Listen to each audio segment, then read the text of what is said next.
Hi, I'm Marjorie Druker, chef and owner of New England Soup Factory, and today we're making minestrone soup, a soup that is perfect any time of year. You always have the ingredients in the house. It's low-key, it's rustic, it's hearty, it's filling, and it's really delicious, and people will always come back for more. So to start, I'm heating a stock pot. I'm going to get it nice and hot. And we will start by adding a little bit of olive oil. This is about 3 tablespoons of olive oil. And when you make minestrone soup, you have to add ingredients in batches, different stages, so that you keep the integrity of the vegetables. You're not going to put the zucchini in first. You put things like carrots and onions and celery in first. So I'm adding about 2 to 3 cloves of garlic.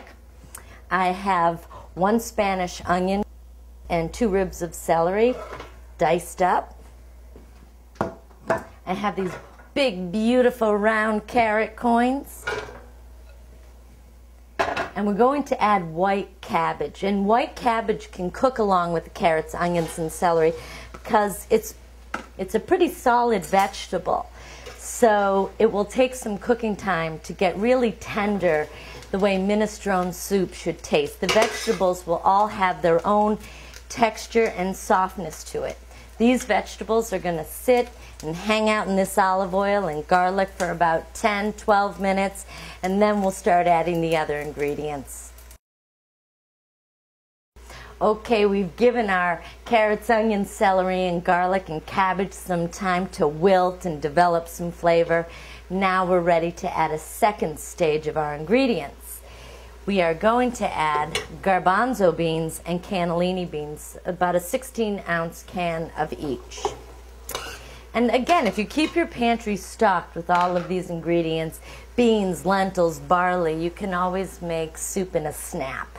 This is 1 can of red kidney beans. I'm going to add some crushed tomato. And then some pieces of tomato. You can use stewed tomatoes. These happen to be San Marzano tomatoes because it's a tomatoey kind of broth, so I want a really rich and lovely tomato flavor.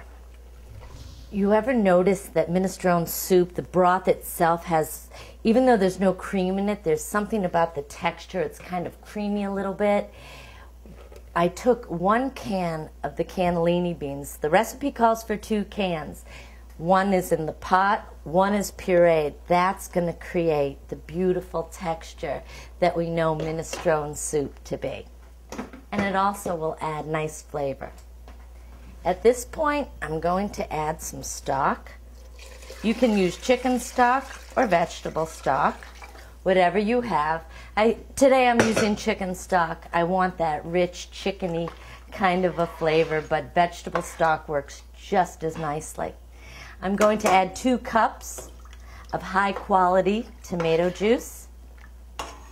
And now we will add some herbs. We're going to add about 2-3 bay leaves, a few pinches of dried oregano, some black pepper, some salt, and some dried basil.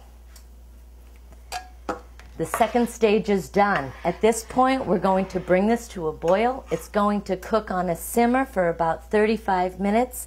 After that, we're going to add our 3rd round of vegetables. We're putting a lot of vegetables in the pot today. Okay, we're ready for stage 3. Our soup has softened up a little bit. The vegetables have become tender, not too tender, but now we'll add the vegetables that we want to keep a little bit more brighter, keep the integrity, the color of the vegetables. I have 2 zucchini diced, 2 summer squash, and we have about 1 pound of snipped fresh green beans. These cook really quickly. At the restaurant, it's always the last ingredient that I add. I add this about 10 to 15 minutes before the soup is done. So that way, you know, they still look kind of, it's not that they're al dente, but they still hold their form. They're not falling apart. So I have all of these vegetables in the pot.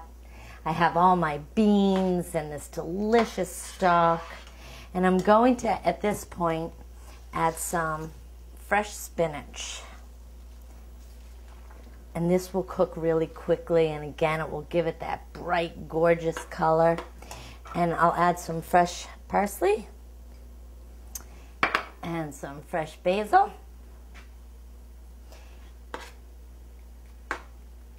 And we'll stir this in. It's almost time for soup, but not yet.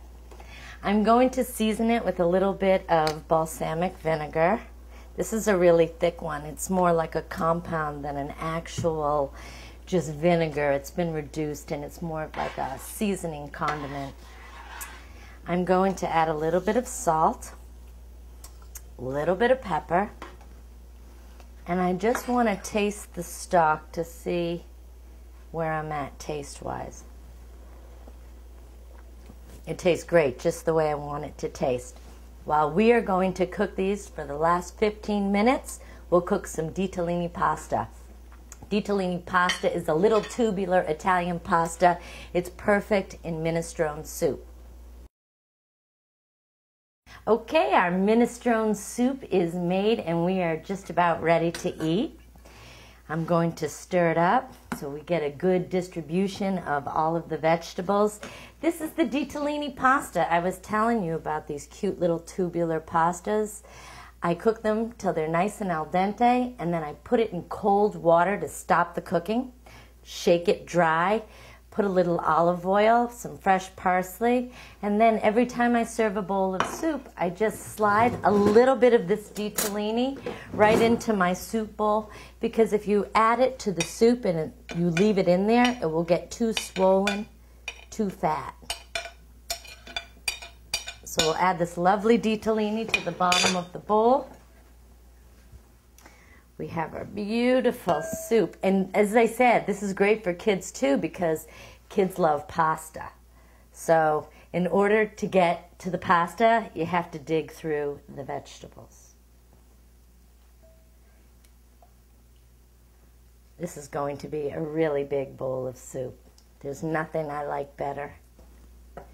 We have our fresh oregano. We're going to take a little Parmigiano Reggiano with our microplane.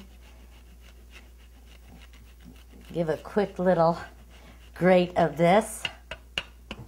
And we are all set to eat. Here is Marjorie's minestrone soup.